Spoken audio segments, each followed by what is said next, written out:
have access to Legends Arceus in order to get it. Really a very notable Trick Room pick, even going, back to Regulation E. It usually has the Guts ability with Flame Orb, so it can boost its attack even higher, and then you don't have to worry about opposing a Moongus to put Pokemon to sleep.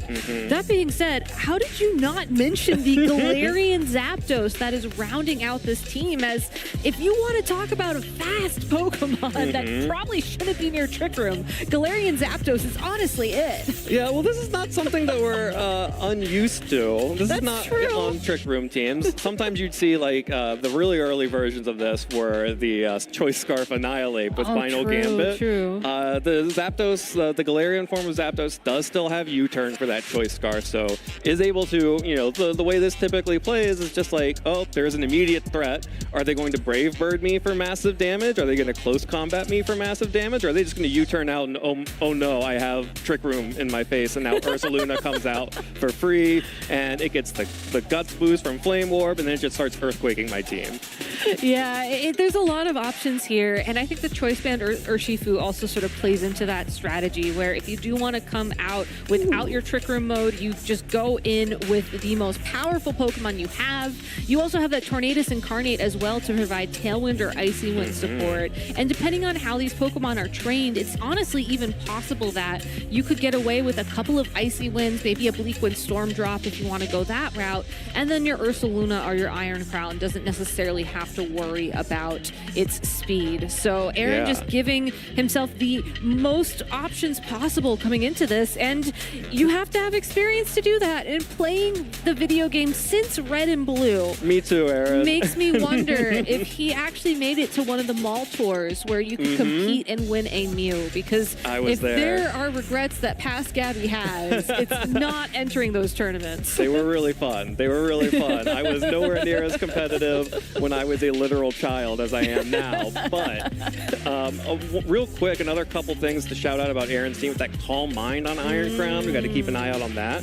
And Choice Band on the Urshifu Rapid Strike, not the Choice Scarf or Mystic Water. Yeah. But here on Kyle Livinghouse's side, you're going to see this Tornadus and Glimmora team that I mentioned a little bit earlier. A lot of top players have chosen this team alongside the Urshifu Single Strike that is really just sort of doing work here in Charlotte so far. A number of players at 4-0 running a very similar team. And again, that's that Power Herb on the Meteor Beam, giving you that free boost plus big damage from that nuke. And then having that +1 boost for Sludge Bomb and Earth Power and the ability to Spiky Shield is really big for that Pokemon. In addition to that, you also have the Beads of Ruin ability on Chi-Yu to further boost your special attacking moves on that Glimmora. So if Kyle wants to, it seems very straightforward to maybe lead Tornadus to get speed control up if you need it, or just go straight for Chi-Yu Flutter or Chi-Yu Glimmora, depending on what type of Pokemon he's expecting Aaron to use in this matchup. Personally, I might stay away from the Glimmora to start off this game number 1, given that due to its poison typing, you would have to commit your Terastallization to it if you wanted to survive a Psychic attack. I guess it would have to be the Iron Crown here, but part of me wonders if Psychic Terrain boosted Psychic from Indeedee could also maybe grab that KO. We'll figure that out later. But in the end, you still have the Chi-Yu with the ability to support Flutter Mane. So I do think that if Kyle is not careful, Aaron could bring the Indeedee and Ursaluna and maybe set up a Trick Room after a Tailwind is committed on his side. So a very offensive start with Chi-Yu Flutter, with maybe Flutter Urshifu, Ogerpon Urshifu. He has a lot of options here. Would certainly start him off on the right foot. Absolutely. And it looks like, Aaron was most known for using that Armarouge and Indeedee, has the Iron Crown and Indeedee version on this team. But staring down both a Chi-Yu and an Urshifu Single Strike makes it really hard to want to commit to those Pokemon. Both of those Pokemon able to, take 0 damage from an expanding force. And because this Iron Crown is Calm Mind, doesn't even have the option of going for like a Terra Water or a Terra Fighting to potentially, take out those dark types. So likely those Pokemon going to have to sit on the bench this time around. It's possible. Again, I do think that Indeedee does have some value with Follow Me in particular, and also, again, late game Indeedee Trick Room into Ursaluna I think is always a very strong play for Trick Room users, but you will have to navigate there. So I'm also very curious about how Aaron approaches these matchups like from a mental standpoint. I feel like a lot of times when you have Tailwind and Trick Room on the same team, you'll like favor one mode as your game 1 pick, and then you'll favor the other mode as your game 2 pick to really just keep your opponent on their toes. So another option for him to just sort of juggle through as we are waiting for players to select their 4 Pokemon. Yeah, our players are getting ready to head into this first game of this round 5 matchup. It's going to be really interesting to see how these teams match up. Again, both have a Tailwind option. The Indeedee on Aaron's side actually is not carrying Psychic, so only the Dazzling Gleam for offense, opting instead for Imprison, which could otherwise imprison enemy Trick Room, but no Trick Room to speak of over on Kyle's side, so just actually some really heavy hitters here. You have the Single Strike Urshifu, you have the Choice Specs on Chi-Yu. Yeah. And there's always the risk that when in doubt, just click the Overheat button. That's Choice Specs Overheat with Terra Fire as well. That's big damage. Yeah, and especially if you are looking at 9 rounds of Swiss into 6 rounds of Swiss into possible top cut, you know, having those Pokemon that can just deal damage, having those Pokemon that can help you maneuver through otherwise difficult situations is so important. All right, well, here we head into game 1. It is Tornadus and Urshifu Rapid Strike, the most common lead matchup of Regulation D and E, up against Fluttermane and Glimmora. You see the booster energy there on the Fluttermane activating its speed, so it is now going to be the fastest thing on the field, except for Tornadus' Prankster ability. An interesting start from Kyle for sure, leading 2 of those special attackers side by side, but Aaron can't necessarily guarantee a KO on either of these 2 Pokemon at this point in time. If the Urshifu goes for the Surging Strikes, he'd have to ensure Rain Dance, and then he could only hit 1 target. So I do like how he's opted for speed control here, because this ensures that he should be able to move first and keep that Urshifu safer for when Fluttermane is off the field. Yeah, that is the Choice Banded Urshifu going for the U-turn to deal a little bit of chip damage into the Fluttermane and returning to Trainer, which is actually going to bring out the Iron Crown. Aaron has opted for the Indeedee and Iron Crown, not afraid of the Chi-Yu and the Urshifu single strike potential in the back. Just going to go ahead and try to set up the Tailwind here, outspeed everything, and pick up KOs anyway. There is an Icy Wind onto both the Tornadus and the Iron Crown. That critical hit dealing significant chip damage to that Pokemon, while only dropping the speed of the Iron Crown thanks to the Covert Cloak. Glimmora, though, overflowing with Space Power, boosting its special attack and consuming the Power Herb to fire off this Meteor Beam right at the Tornadus. The critical hit doesn't matter. That Tornadus is going down anyway. So Aaron gets the Tailwind up, only has to suffer a speed drop on the Iron Crown, and gets a free switch in here. I was going to say that's almost beneficial for Aaron, since that Tornadus would have struggled to deal consistent damage moving throughout the match. You would always have had the threat of the Glimmora going for a KO after another Icy Wind's worth of damage there. Just having it removed from the field and getting the free switch in to the Urshifu with the Tailwind up and without the speed drop from Icy Wind is so important. It was just 1 knockout, but it has allowed him to pivot into a much more threatening mode of his team. And now, regardless if there is Psychic Terrain up on the field, Kyle really has to think about the positioning of his Glimmora and whether or not he wants to dedicate his Terastallization to keeping it safe, or if he wants to just let it get knocked out this turn and maybe bring in a Chi-Yu or his Urshifu to try and deal more damage after it's been removed. Well, speaking of more damage, that's going to be a Terastallization from the Iron Crown, going for the Terra Psychic to boost further the power of an Expanding Force. No Psychic Terrain out on the field just yet, so there will not be the spread damage of the Expanding Force. Instead, the Glimmora will Terastallize as well into the Grass type, both removing the Psychic type weakness and the Water type weakness, so getting full value on that Terastallization. But Urshifu is not falling for it, just goes for Surging Strikes into the Fluttermane, and with that Choice Band, it only takes 2 hits from the Rapid Strikes to knock out the Paradox Pokemon there.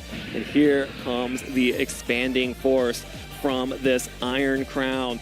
Now, with the terrestrialization boost, no psychic terrain further boosting, and with into the grass type, Glamora actually hangs on with just about 1 hit point and fires off a big sludge bomb, picks up the KO onto Urshifu. So trading the Fluttermane for that Urshifu and big damage onto that Glamora. Now, here comes the Indeedee to set the terrain. A lot of great information there, though, for both of these trainers, as Kyle now knows that with the help of terrain, Expanding Force, even with the grass terrestrialization, will not be enough to keep that Glamora around. Seeing how it survived with like 1, 2, maybe 3 HP worth of its health remaining, to me indicates that that was most likely one of those variants of damage dealt per turn. So unfortunately for Aaron, Kyle maybe got a little bit lucky with that damage dealing, but there is no way that the Glamora would be able to take a Expanding Force now at full power.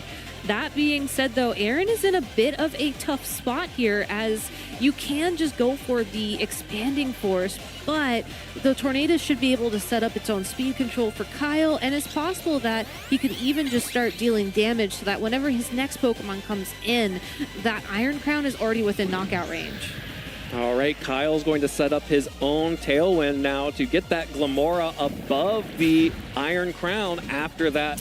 And a poison from the Sludge Bomb onto Indeedee deals big damage, plus the poison will be doing chip damage for the remainder of this game, which, to be honest, probably isn't that much longer, as a double KO coming out from that Iron Crown, the Expanding Force picking up both. But still, crucially, that Iron Crown has taken an Icy Wind speed drop, so that's why we saw Aaron considering going for the Trick Room that last turn, instead opting for the Follow Me. Now this Iron Crown has only 1 more turn of Tailwind, has a Chi-Yu coming out, and is potentially slower than that Pokemon. It was a tough call for Aaron there to make. Do you go for the Trick Room, or assuming your opponent's going to Tailwind, or do you redirect damage? I gotta respect how he went for the redirection there, because Indeedee would not have been able to close out this game against a Chi-Yu. Now at least he has a shot to deal some damage here, but unfortunately for Aaron, his only non-psychic type attack is going to be that Tachin Cutter, which he will need many special attack boosts in order to match the damage being put out just by a Snarl from that Chi-Yu. Yep, and Chi-Yu's Snarl is going to make sure that Iron Crown never even gets an opportunity, especially with Tailwind running out. Kyle Livinghouse saving Chi-Yu, said go Chi-Yu before the battle, and it's Chi-Yu cleaning up for Kyle in game 1. I really do love his positioning in that endgame as well, even though Chi-Yu was one Pokemon versus the dual Indeedee and Iron Crown combination. It had a spread move with the Snarl. It was also boosted by that same type attack bonus by Beads of Ruin.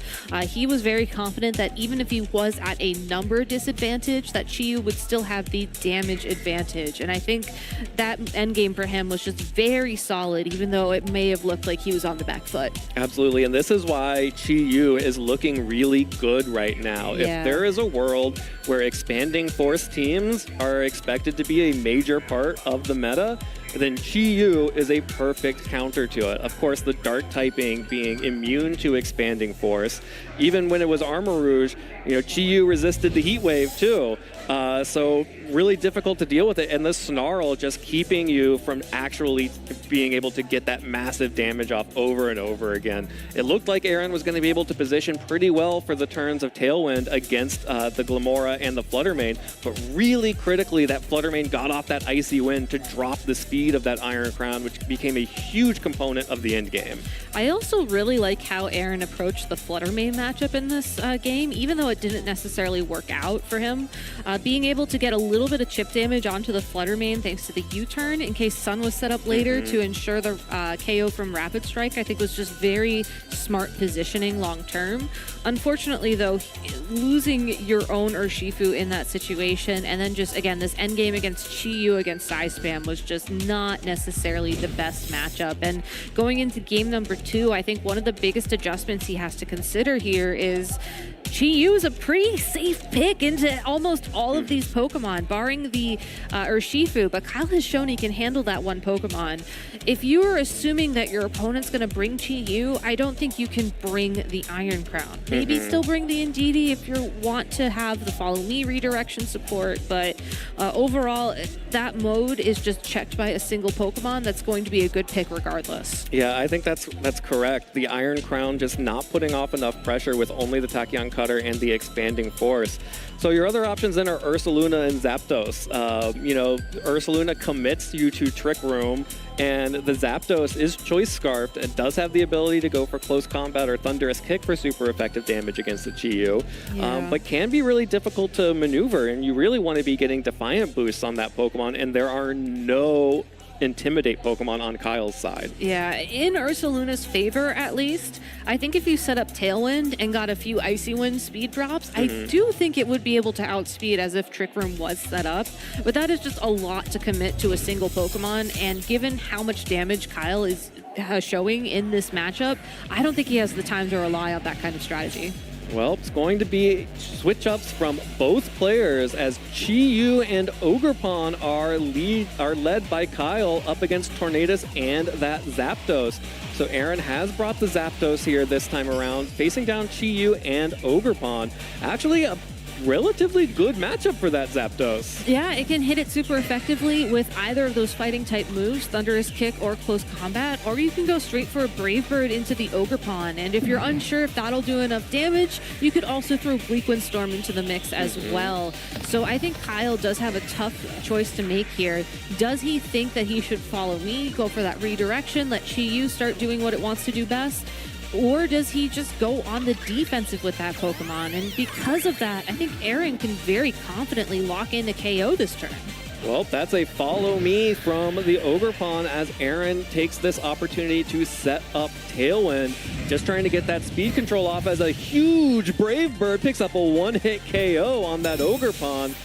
Follow me back to the Pokemon Center, Ogerpon, as it goes down. Zapdos taking a significant amount of recoil damage as a Choice Specs boosted Heat Wave will answer in return.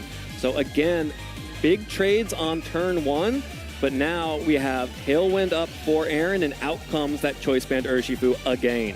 And this might be the one turn of this game where Aaron has Tailwind up on the field, where Kyle has to play a bit of catch-up. He does send in his own Tornadus, which can go for its own Tailwind, but because Aaron already has his own Tailwind set up, he does have the time to go for a Icy Wind to guarantee a speed drop onto the opposing side of the field. So he should be able to maintain a speed advantage, and knowing that the Chi-Yu cannot protect itself this turn, regardless of if it's due to, being a choice item lock or if it's because it's Urshifu is facing off against, that knockout is very much within Aaron's grasp. Yeah, especially with a terastallization here to further boost the power of these surging strikes. That is a Choice Band Terra Water surging strikes coming out. The Icy Wind misses Kyle's Tornadus, which would have done good damage, and because that's a Rocky Helmet version, would have actually gotten this speed drop. Instead, Urshifu connects with the Chi-Yu and almost in one picks up the KO on that Pokemon. Instead, Chi-Yu will go down to the second hit as Kyle not opting for the Tailwind just yet, trying to stagger as much as possible to get the maximum value on Tailwind for the final Pokemon in the back. Just going to fire off a Bleak Wind Storm that will pick up the KO on Tornadus and get the speed drop onto Urshifu, which means that Aaron is now down to his final two Pokemon as well and took a bad speed drop there on the Urshifu. It does look like Aaron brought that Ursaluna as one of his adjustments, so probably hoping that he could have gotten more speed drops onto the field. Unfortunately, though, the Ursaluna and the Urshifu are both going to be slower than this Fluttermane, especially after it boosts its speed with that photosynthesis. I think Aaron did a great job of trying to find an opportunity for this Urshifu to knock out that Chi-Yu to give himself an advantage, but knowing that the last two two Pokemon on Kyle's side of the field is that Flutter Mane in particular makes things a lot more difficult. He does have options. The Ursaluna can go for some good damage with Facade onto the Tornadus after it activates that Flame Orb. It can also deal ground-type damage to the Flutter Mane on the opposing side of the field. But he's going to have to pick which Pokemon Kyle targets here, because Kyle can only knock out one thing, and if he thinks the Ursaluna is going to protect to get that Flame Orb activation, you fire this Moonblast into the Urshifu. Oh, and that is a Moonblast into Urshifu, which goes down because of the Bleak Wind Storm drop. Kyle did not have to spend a turn setting Tailwind. That Flutter Mane is just going to outspeed Ursaluna, though, fires back with a Headlong Rush into Flutter Mane, not able to pick up the KO. That Flutter Mane holds on. No Guts boost from the Flame Orb means that Kyle just gets to tank it, fire back a Bleak Wind Storm, and deal over 50% to that Ursaluna. Had that Headlong Rush knocked out the Flutter Mane, we would be looking at a much different endgame here, where Facade should be able to lock in that knockout against Tornadus, but instead, Moonblast knocking out the Ursaluna. Aaron did such a good job of finding that opening in the end, but unfortunately could not deal the damage to close it and bring it to us to a game 3. Yeah, such a close matchup there. If that had been done just a few more hit points, more damage onto Flutter Mane, Aaron would have been in pretty good position.